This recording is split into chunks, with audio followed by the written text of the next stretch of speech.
Magandang araw sa inyong lahat.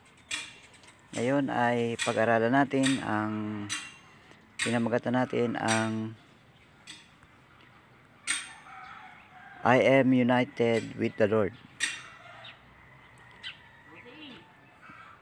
Itong pag-aralan natin sa 1 Corinthians chapter 6 verse 17 ay patungkol sa pagkakaroon natin ng relasyon sa Panginoon, ang ating pakikisama. Basahin natin ang 1 Corinthians chapter 6 verse 17.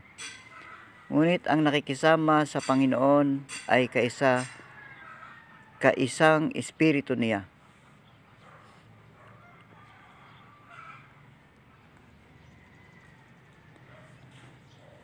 Sino sa inyo ang nakaranas ng makisama? Ano ang ginagawa ng nakikisama?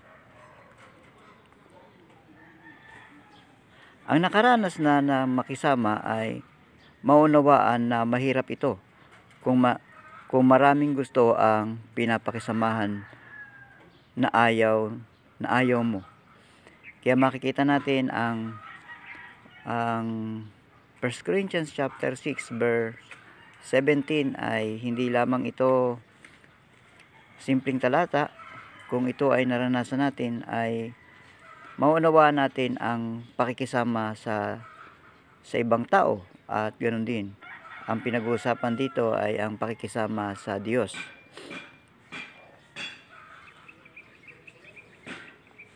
Yung pangalawang tanong, ano ang ginagawa ng nakikisama? Ang ginagawa ng nakikisama ay sumusunod sa gusto ng pinakikisamahan.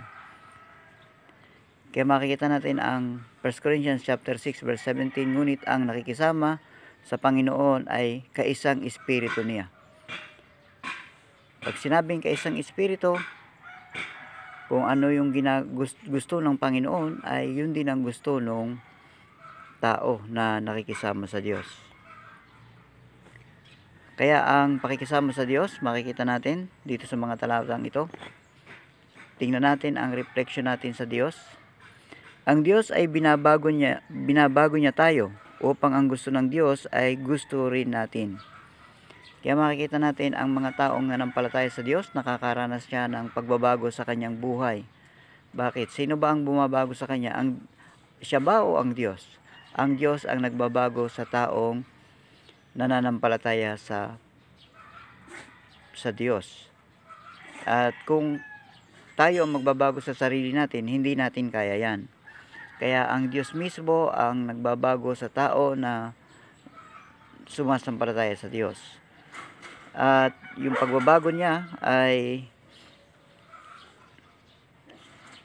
nagkakaroon ng changes, at sabi nga dito, ang Diyos ay binabago niya tayo upang ang gusto ng Diyos ay gusto rin natin. Kaya makikita natin na importante ang pananampalataya sa Panginoon, at sa pananampalataya sa Panginoon ay yung relasyon ng isang taong sumasampalataya sa Diyos.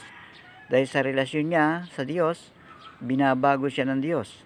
Kaya nga ang talata sa 1 Corinthians chapter 6 verse 17, ngunit ang nakikisama sa Panginoon ay kaisang espiritu niya. Dahil siya ay nakaranas ng pagbabago mula sa Diyos, kaya kaisas na sila.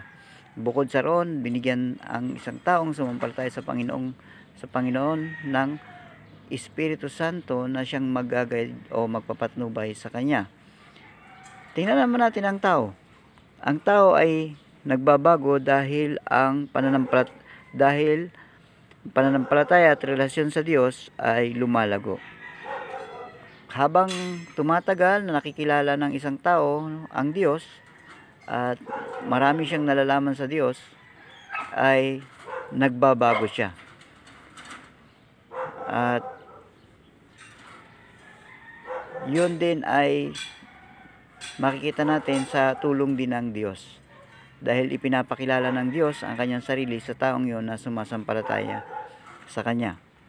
Patungkol sa sarili, ako ay sumusunod sa gusto ng Diyos.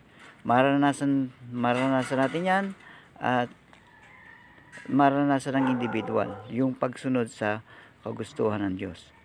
Kaya sa akin, ang sinulat ko, ako ay sumusunod sa gusto ng Diyos.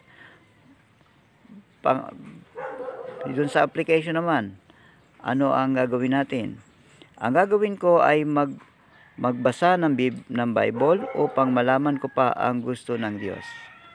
May mga bagay na maaring hindi pa natin alam sa mga bagay na gusto ng Diyos.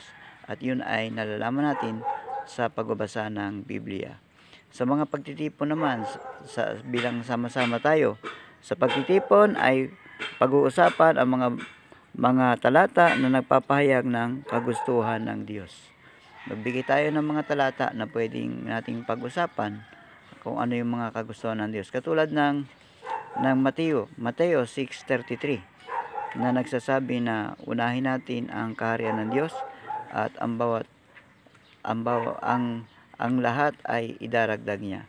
Kaya makikita natin ang Mateo 6:33 ay may kagustuhan ng Diyos doon. Unahin ang kaharian ng Diyos. Ang Juan chapter 3 verse 16, ang sabi doon, ang lahat ng sumampalataya ay pinagkalooban niya ng karapatan na maging anak ng Diyos. Ibig sabihin, ang kagustuhan ng Diyos ay sumampalataya tayo sa Kanya. At sa Panginoong Hesus, makikita natin na yun yung kagustuhan ng Diyos sa atin. Kaya maraming mga talata na kung kayo ay magkukwentuhan, pwede niyong pag-usapan yun na ito yung kagustuhan ng Diyos sa atin. Hanggang dyan muna ang ating video at maaaring may mga makita pa kayo na pwede nyo maging reflection patungkol sa 1 Corinthians chapter 6 verse 17. Huwag natin kakalimutan na sa umpisa meron tayong tinatawag na pagkaunawa. Yung pagkaunawa natin, isusulat natin yan. Pwedeng summary. Pwedeng reflection mo kung anong pagkakaunawa mo doon sa talata. At pwede naman, dahil sa maiksi itong talatang to, anong pagkaunawa mo sa isang salita lang, pwede lang yon. Ngayon, ang isulat mo yung reflection mo patungkol sa Diyos, reflection mo dun patungkol sa tao, sa sarili mo, ganun din, at yung application, ano ba ang yung gagawin, as bilang sama-sama, ano ba ang gagawin natin dito sa mga talatang ito na naging reflection natin. Sa ngayon, hanggang dyan muna at pag-usap-usapan nyo ang talatang ito na 1 Corinthians chapter 6 verse 17. Magandang araw sa inyong lahat.